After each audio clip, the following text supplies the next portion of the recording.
ଆମ ରାସ୍ତାରେ ପ୍ରତିଦିନ ଲକ୍ଷ ଲକ୍ଷ ଗାଡ଼ି ଯାତାୟାତ କରେ, ତାହା ତ ଆମେ ସମସ୍ତେ ଜାଣେ। କିନ୍ତୁ ଆଜିର ଏହି ବିଶ୍ଳେଷଣରେ ଆମେ ଏକ ସମ୍ପୂର୍ଣ୍ଣ ଭିନ୍ନ ଧରଣର ଅଧ୍ୟୟନ କରିବା।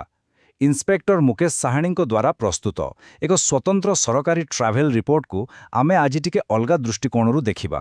ଉପରକୁ ଦେଖିଲେ ଏହା ଏକ ସାଧାରଣ ତୀର୍ଥଯାତ୍ରା ପରି ଲାଗିବ ନିଶ୍ଚୟ, କିନ୍ତୁ ପ୍ରକୃତରେ ଏହା ଆଧୁନିକ ଭିତ୍ତିଭୂମି ଏବଂ କ୍ରାଉଡ୍ ମ୍ୟାନେଜମେଣ୍ଟ ବା ଜନଗହଳି ପରିଚାଳନାକୁ ବୁଝିବା ପାଇଁ ଏକ ଅତ୍ୟନ୍ତ ଚମତ୍କାର ଲଜିଷ୍ଟିକ୍ ଅଧ୍ୟୟନ।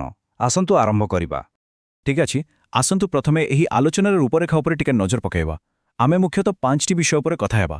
ପ୍ରଥମେ 2250 କିଲୋମିଟରର ବିଶାଳ ଯାତ୍ରା, ତାପରେ ଆନ୍ତଃରାଜ୍ୟ ମାର୍ଗ, ତୃତୀୟରେ ଏହି 6 ଦିନ ଅଭିଯାନର ଗତି, ଚତୁର୍ଥରେ ପ୍ରମୁଖ ତୀର୍ଥସ୍ଥାନଗୁଡ଼ିକ ଏବଂ ଶେଷରେ ଭିତ୍ତିଭୂମି ଉପରେ ପର୍ଯ୍ୟବେକ୍ଷଣ। ତେବେ ଆସନ୍ତୁ ଆମର ପ୍ରଥମ ବିଭାଗକୁ ଯିବା, ଯାହା ହେଉଛି 2250 କିଲୋମିଟରର ଏହି ଯାତ୍ରା। ଟିକେ ଭାବନ୍ତୁ ତ, ପାଖାପାଖି 2500 କିଲୋମିଟର। 2026 ମସିହା ଏପ୍ରିଲରେ ହୋଇଥିବା ଏହି ଯାତ୍ରା କୌଣସି ବ୍ୟବସାୟିକ ଟ୍ରେନ୍ କିମ୍ବା ବସ୍ରେ ହୋଇନଥିଲା। ଗୋଟିଏ ବ୍ୟକ୍ତିଗତ ଯାନରେ ମାତ୍ର 6 ଦିନ ଭିତରେ ଏତେ ବାଟ ଅତିକ୍ରମ କରିବା ପ୍ରକୃତରେ ଏକ ବିରାଟ ଭୌଗୋଳିକ ଆହ୍ୱାନ। ଏକଥା ସ୍ପଷ୍ଟ ଯେ ବିନା ଉନ୍ନତ ରାଜପଥରେ ଏହା ଆଦୌ ସମ୍ଭବ ହୋଇପାରିନଥାନ୍ତା। ଆଉ ଗୋଟିଏ ମଜାଦାର କଥା ହେଉଛି, ଏହି ଯାତ୍ରାରେ ଇନ୍ସପେକ୍ଟର ଏକୁଟିଆ ନଥିଲେ। ତାଙ୍କ ସହିତ ଅନିତା, ଶ୍ରଦ୍ଧା, ମିଥୁନ, ନିଭା, ଜ୍ୟୋତି, ଅମିତ, ଡୋଲି, ଶ୍ରିୟା ଏବଂ ଅୟଥାର୍ଥଙ୍କୁ ମିଶାଇ ମୋଟ 9 ଜଣ ସହଯାତ୍ରୀ ଥିଲେ। ମାନେ ରାସ୍ତାରେ 10 ଜଣଙ୍କର ଏକ ବଡ଼ ଗ୍ରୁପକୁ ନେଇ ଯାତ୍ରା କରିବା, ବାରମ୍ବାର ବିରତି ନେବା ଆଉ ସମସ୍ତଙ୍କର ଖାଦ୍ୟ ଆଉ ରହଣିର ବ୍ୟବସ୍ଥା କରିବା, ଏହା ମଧ୍ୟ ନିଜ ଭିତରେ ଏକ ବିରାଟ ଲଜିଷ୍ଟିକ୍ ଚ୍ୟାଲେଞ୍ଜ ଥିଲା। ବର୍ତ୍ତମାନ ଦ୍ୱିତୀୟ ବିଭାଗ, ଆନ୍ତଃରାଜ୍ୟ ମାର୍ଗର ମ୍ୟାପିଂ। ଏହି ଯାତ୍ରା କେଉଁ କେଉଁ ବାଟ ଦେଇ ଯାଇଥିଲା, ଆସନ୍ତୁ ଦେଖିବା। ଏହି ଯାତ୍ରାର ମାର୍ଗଟି ବାସ୍ତବରେ ବହୁତ ବ୍ୟାପକ ଥିଲା। ଯାତ୍ରା ଆରମ୍ଭ ହୋଇଥିଲା ଓଡ଼ିଶାର ଅତାବିରା ଏବଂ ସୁନ୍ଦରଗଡ଼ରୁ। ସେଠାରୁ ଆନ୍ତଃରାଜ୍ୟ ସୀମା ପାର ହୋଇ ସିଧା ଉତ୍ତରପ୍ରଦେଶର ବାରାଣାସୀ, ପ୍ରୟାଗରାଜ ଏବଂ ତାପରେ ଅଯୋଧ୍ୟା। ପୁଣି ସେଠାରୁ ବିହାରର ପାଟନା, ନାଳନ୍ଦା, ଗୟା ଏବଂ ବୋଧଗୟା ଦେଇ ଶେଷରେ ପୁଣିଥରେ ଓଡ଼ିଶାର ଅତାବିରାକୁ ପ୍ରତ୍ୟାବର୍ତ୍ତନ। ଏହି ସ୍ଥାନଗୁଡ଼ିକ କେବଳ ମ୍ୟାପ୍ରେ ଥିବା କେତୋଟି ବିନ୍ଦୁ ନୁହେଁ, ଏଗୁଡ଼ିକ ହେଉଛି 3ଟି ରାଜ୍ୟରେ ବ୍ୟାପିଥିବା ଆମ ଦେଶର ଅତ୍ୟନ୍ତ ପ୍ରମୁଖ ସାଂସ୍କୃତିକ ଏବଂ ଧାର୍ମିକ କେନ୍ଦ୍ର। ତୃତୀୟ ବିଭାଗକୁ ଆସନ୍ତୁ। ଏହି 6 ଦିନିଆ ଅଭିଯାନର ଗତି ବା ପେସିଂ କିପରି ଥିଲା? ଏହି ତଥ୍ୟଟିକୁ ଟିକେ ଧ୍ୟାନର ସହ ଦେଖନ୍ତୁ। ଯାତ୍ରାର କିଛି ନିର୍ଦ୍ଦିଷ୍ଟ ଦିନରେ ଦୂରତା ଅଚାନକ ବହୁତ ବଢ଼ିଯାଇଛି। ଉଦାହରଣ ସ୍ୱରୂପ, କେବଳ ପ୍ରଥମ ଦିନରେ ହିଁ ବାରାଣାସୀରେ ପହଞ୍ଚିବା ପାଇଁ 780 କିଲୋମିଟରର ଏକ କଠିନ ଡ୍ରାଇଭିଂ କରାଯାଇଥିଲା। ସେହିପରି ପଞ୍ଚମ ଦିନରେ 415 କିଲୋମିଟର ଏବଂ ଷଷ୍ଠ ଦିନରେ ଘରକୁ ଫେରିବା ପାଇଁ ପୁଣି 745 କିଲୋମିଟରର ଯାତ୍ରା। ଅର୍ଥାତ୍ ଏଥିରୁ ସ୍ପଷ୍ଟ ଜଣାପଡ଼ୁଛି ଯେ ଯାତ୍ରାର ଆରମ୍ଭ ଏବଂ ଶେଷ ଭାଗରେ ହିଁ ସର୍ବାଧିକ ଦୂରତା ଅତିକ୍ରମ କରାଯାଇଥିଲା।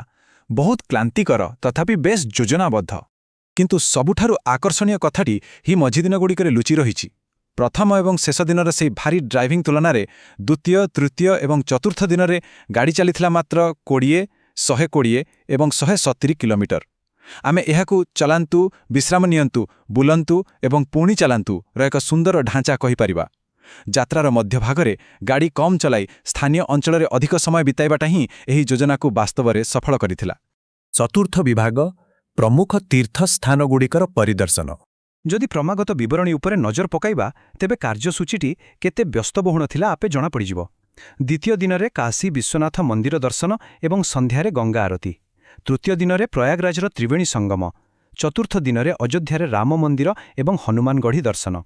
ଏହାପରେ ପଞ୍ଚମ ଏବଂ ଷଷ୍ଠ ଦିନରେ ନାଳନ୍ଦା ବିଶ୍ୱବିଦ୍ୟାଳୟର ଭଗ୍ନାବଶେଷ ବୁଲିବାଠାରୁ ଆରମ୍ଭ କରି ବିଷ୍ଣୁପଦ ମନ୍ଦିର ଏବଂ ବୋଧଗୟାର ମହାବୋଧି ମନ୍ଦିର ପର୍ଯ୍ୟନ୍ତ 10 ଜଣିଆ ଦଳ ପାଇଁ କ୍ରମାଗତ ଭାବେ ଏତେ ସବୁ ପୂଜା, ଦର୍ଶନ ଏବଂ ଐତିହାସିକ ସ୍ଥାନ ବୁଲିବା ନିଶ୍ଚିତ ଭାବରେ ଅତ୍ୟନ୍ତ ଚ୍ୟାଲେଞ୍ଜିଂ ଆଉ ସେତିକି ରୋମାଞ୍ଚକର ବି ଥିଲା।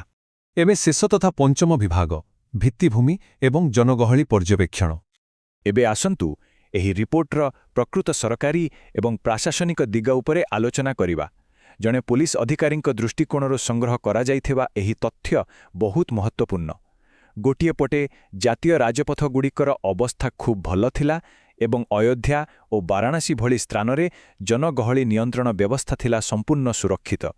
କିନ୍ତୁ ଅନ୍ୟପଟେ ସହରାଞ୍ଚଳଗୁଡ଼ିକ ପାଖରେ ଟ୍ରାଫିକ୍ ସମସ୍ୟା ହିଁ ସବୁଠାରୁ ବଡ଼ ବାଧା ଥିଲା। ଏହି ଦୁଇଟି ବିପରୀତ ଅନୁଭୂତି ଆମ ଭିତ୍ତିଭୂମିର ବାସ୍ତବିକ ସଫଳତା ଏବଂ ଦୁର୍ବଳତାକୁ ବେଶ୍ ଖୋଲାଖୋଲି ଭାବେ ଦର୍ଶାଉଛି। ରିପୋର୍ଟର ଉପସଂହାରରେ ଲେଖାଯାଇଥିବା ଏହି ଧାଡ଼ିଟି ବହୁତ ଗୁରୁତ୍ୱପୂର୍ଣ୍ଣ।